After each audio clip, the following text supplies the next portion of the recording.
Hello అందరికీ welcome to గుమగుమలాడే వంటిల్లు. ఈరోజు వచ్చేసి మా అమ్మ చేతి స్పెషల్ బచ్చల కూర పప్పుని ఎలా ప్రిపేర్ చేసుకోవాలో చూసేద్దాము. చాలా సింపుల్గా చేస్తుంది అండ్ టేస్ట్ కూడా అంతే సూపర్గా ఉంటుంది. ఇక్కడ అన్నీ రెడీ చేసి పెట్టింది నేను వీడియో అనగానే. సో ఇవైతే బచ్చల కూర ఊళ్ళోనే దొరుకుతుంది మాకు. అండ్ ఒక 2 టమాటాలని ఇలా సన్నగా కట్ చేసి తీసుకుంది. అలాగే పచ్చిమిరపకాయలని ఇలా తుంచుకుంటే సరిపోద్ది. ఒక 2 చిన్న సైజు ఆనియన్ని అలా సన్నగా కట్ చేసి ఓనగాయలతో చేస్తుంది అనమాట పప్పు. అండ్ కరివేపాకు కూడా తీసుకుంది. అది వచ్చేసి పప్పు తీసుకున్న బౌల్తోటే వాటర్ తీసుకుంటుంది. ఇది ఆల్రెడీ పప్పు కడిగి పెట్టేసుకుంది అనమాట. ఇప్పుడు నేను ఏమంటారు వీడియో ఆన్ చేయగానే ఇంకా వంపేస్తుంది అనమాట పప్పు చూపించడం కోసము. ఇది పప్పు. అండ్ ఇప్పుడు ప్రాసెస్లోకి వెళ్ళిపోదాము. మనం కడిగి పెట్టుకున్న బచ్చల కూరనంతా కూడా ఇందులో వేసేసుకోండి. ఆకులు పెద్దగా ఉంటే కట్ చేసి వేసేసుకోండి. ఇక్కడ చిన్న చిన్న ఆకులు కాబట్టి డైరెక్ట్గా వేసిస్తుంది. ఇప్పుడు ఇందులోనే కడిగి పెట్టుకున్న పప్పు కూడా వేసేసుకోండి. నేను ఇక్కడ 1 కప్పు వరకు పప్పు తీసుకున్నాను. ఒక 2-3 సార్లు వాష్ చేసి ఇలా నానబెట్టి పెట్టుకున్నాము అంటే పప్పు నానితే గ్యాస్ రాదనమాట. ఇందులోనే ఒక 2 రెబ్బల కరివేపాకు, సన్నగా కట్ చేసుకున్న ఆనియన్, అలాగే పచ్చిమిరపకాయలు. ఒకవేళ మీరు పచ్చిమిరపకాయలు వద్దు అనుకుంటే ఇప్పుడే కారం వేసేసుకోండి మీ టేస్ట్కి సరిపడేంత. అండ్ ఓనగాయలు లేకపోతే చింతపండు వేసుకోవచ్చు. అండ్ మనం ఆల్రెడీ కట్ చేసి పెట్టుకున్న టమాటా ముక్కల్ని కూడా వేసేసుకోండి. ఇదే ప్రాసెస్లో పాలకూర పప్పు కూడా చేయొచ్చు, కాకపోతే పాలకూర పప్పుకి టమాటా అనేది అవాయిడ్ చేయాలి. ఇప్పుడు ఇందులోనే ఒక 1/2 టీ స్పూన్ వరకు పసుపుని,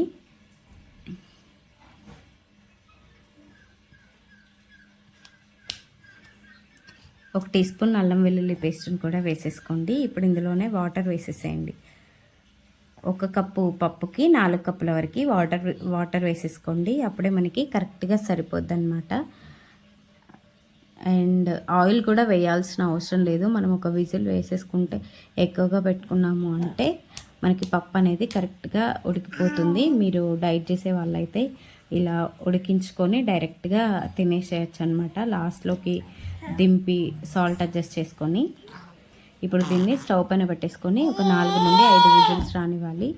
ఒక 4 విజిల్స్ తర్వాత తీసి చూస్తే మనకి ఇక ఆల్మోస్ట్ పప్పు అనేది ఉడికిపోయింది. ఇక్కడ మా అమ్మ పప్పు ఉడికిందా లేదా చూడడం కోసం గంటతో ఇలా కలిపి చూస్తుంది. అండ్ ఇప్పుడు దీన్ని మెత్తగా రుబ్బుకోండి. ఎంత మెత్తగా రుబ్బుకుంటే పప్పు అనేది అంత టేస్ట్ వస్తుంది మనకి. ఈ ఆకులన్నీ నలగాలి. ఊళ్ళలో చాలా వరకు ఇలా కాళ్ళ మధ్యలో పెట్టి రుబ్బుతారనమాట. బాగా గట్టిగా రుబ్బొచ్చు అని చెప్పేసి.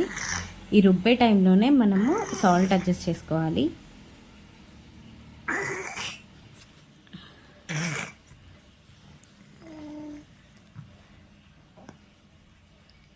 ఇలా అంతా రుబ్బి పక్కన పెట్టుకున్నాక మనకి పప్పు అనేది ఇలా రెడీ అయిపోయి ఉంటుంది. చూసారు కదా. ఇప్పుడు దీన్ని పోపు చేసుకున్నాము అంటే సరిపోద్ది. డైట్లో ఉండే వాళ్ళైతే పోపు కూడా అవసరం లేదు, డైరెక్ట్గా తినేయచ్చు. సూపర్ టేస్టీగా ఉంటుంది. అసలు పప్పు కాంప్రమైజ్ అవ్వాల్సిన అవసరమే లేదు. ఇక్కడ మా అమ్మ కొంచెం ఏమంటారు వాటర్ దగ్గర పడడం కోసము మళ్ళీ స్టవ్ పైన పెట్టేసింది.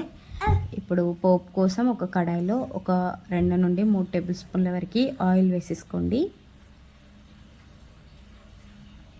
ఈ ఆయిల్ అంతా కాస్త హీట్ అయిన తర్వాత ఒక 1/2 టీ స్పూన్ వరకు మిరపగింజలు, మాకైతే కంపల్సరీ ఇంట్లో ఉంటాయి.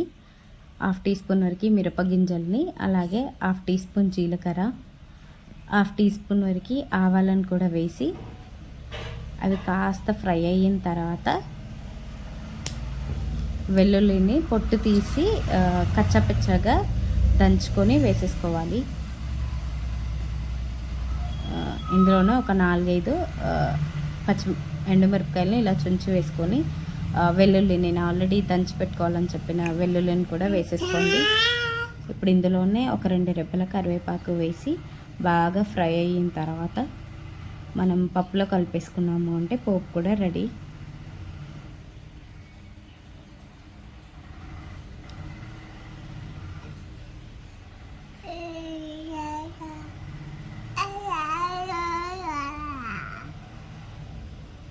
అంతే అండి. దీన్ని పప్పులో కలిపేసుకున్నాము అంటే సరిపోద్ది.